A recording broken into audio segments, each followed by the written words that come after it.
When we were talking previously, you mentioned that unemployment for you, you made it a transformational period.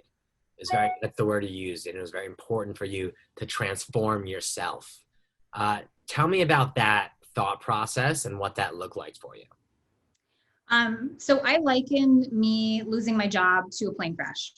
I had no idea it was coming. I lost my friends and my family, my work family in the process. Um, and it was very traumatic. It really was. It was hurtful. I felt like they didn't value me, they didn't value my team, my contribution.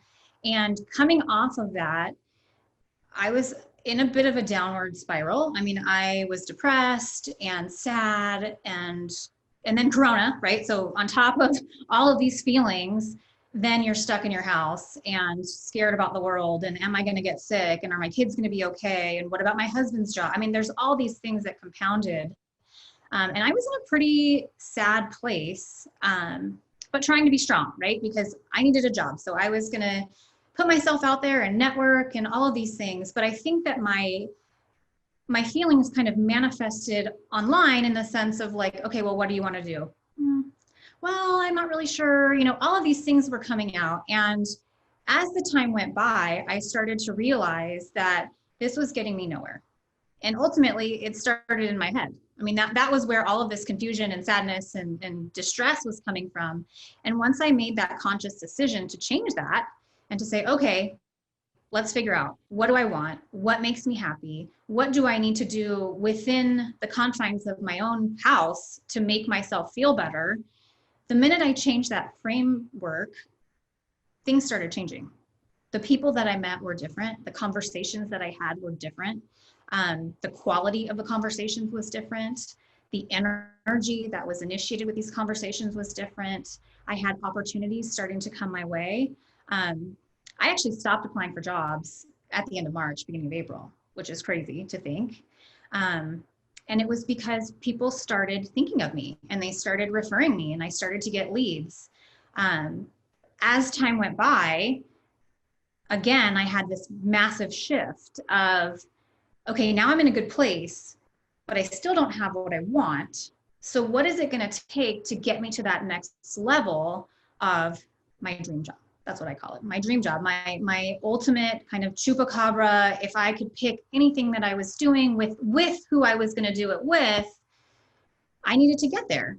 And back to the patients, it's like, I literally told myself, okay, I have made it this far. If I have waited this long, why on earth would I give up and just take what I needed to take? And I know that not everybody's in that situation. I know that people are in very hard financial situations right now. Thankfully, I am in a position to where I could wait and I was able to, and it paid off in ways that I literally had no idea, couldn't imagine. I mean, it just worked out amazingly well. So Dig deeper into that, Alexis. You talked about you transformed your mindset, your framework. Like, where did you start unemployment? You know, the first couple of weeks, the first month are scary, uncertain. You might not have any guidance. And what was your impetus for this huge change? I think I just wasn't happy. I wasn't happy with myself. I wasn't happy with my situation. And I think that I have enough kind of self-reflection that I understand that any change needs to come from within. And I will preach that until I'm blue in the face that I am the only one that can change my life. Truly. I can complain to my husband, I can complain to my friends, I can complain, but they can't fix this for me. And the answer is not just a job. The answer is who I am as a person. I could have gotten a great job, but if I was still miserable and still not feeling great about myself, my performance would reflect that. And I wasn't. I was not happy with myself. So I started walking. I walk 4 miles a day in the morning. I call it, it's so cheesy, I call it my hour of power, my morning 4. And I walk along the Boise River and it's my time. That's my time to think, to reflect. I come up with my ideas of what I want to post because this is super exciting for me that now I have this LinkedIn family that I can connect with. And it's transformed my life. It's transformed my body, my mind, everything. It has made a huge difference. And then once you create that habit, and that mental strength, the more you use that muscle, the stronger it gets. So the positivity piece, I mean, it was really hard for me at first. Like, I'm very grateful. I have so many things in my life that I know are more than I could even ask for, but that's different than being positive.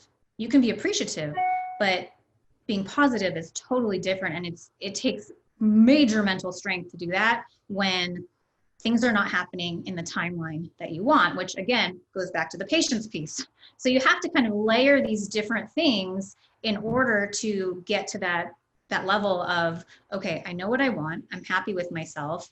I realize why I'm waiting, and believing that ultimately things will come together. And you have to have that belief that there's a reason that you're going through all of this.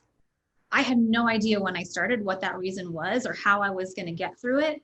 And then I look back at everything that I've experienced, everything that I've gone through, and I'm grateful because I feel like I came out of this a much better person and happier and with a role that I'm excited about and that I feel valued at. And all of these things, it's like, I didn't realize it at the time, but it was the best thing that could have ever happened.